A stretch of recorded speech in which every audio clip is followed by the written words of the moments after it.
he had witnessed his grandfather being beheaded in front of him by Daesh.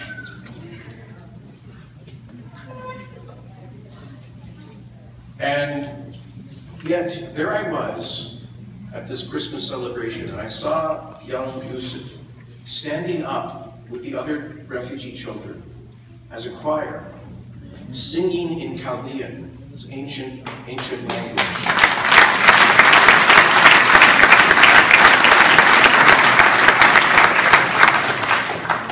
And you know, he was singing the songs of the Magi.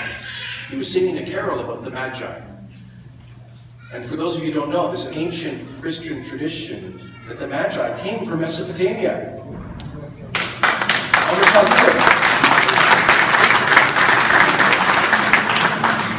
And little Yusuf was wearing the crown of the Magi, singing a carol about the Magi, who were the wise men of the East, of Mesopotamia, the ancestors of the Chaldeans, who came bearing gifts. And I realized Yusuf was a gift to us.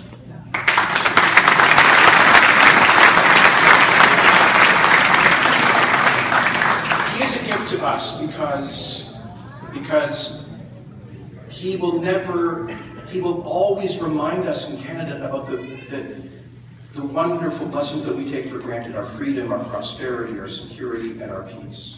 And this is something I want to say thank you to all of you who have come through this program from these experiences, because your communities, these communities, are more focused on the security of Canada than any other community that I know.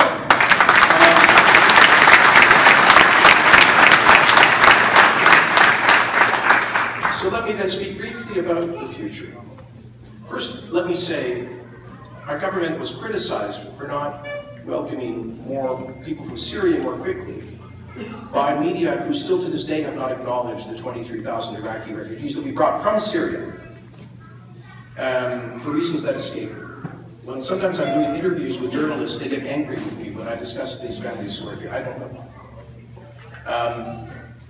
But what I do know is this: when the Syrian civil war started, we had to close our embassy in Damascus, which was our major regional processing center for immigration and for refugees.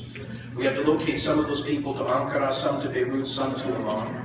We had already made commitments to thousands of Iraqi refugees in Syria when the civil war broke out, including many of you in this room. You were on our list as a priority, and we had a commitment to you to bring you here. But because of the outbreak of the civil war, we lost about a year of processing. The closure of our office, we had to find people. They were fleeing Syria. Some went to Lebanon. Tragically, some went back to the Nineveh Plains, to their ancient communities in Iraq, and waited for a couple of years. And then a year ago, Daesh arrived. And then they had to flee to northern Iraq. So these people dispersed all through the region. We had to find them, track them down, and bring them before we could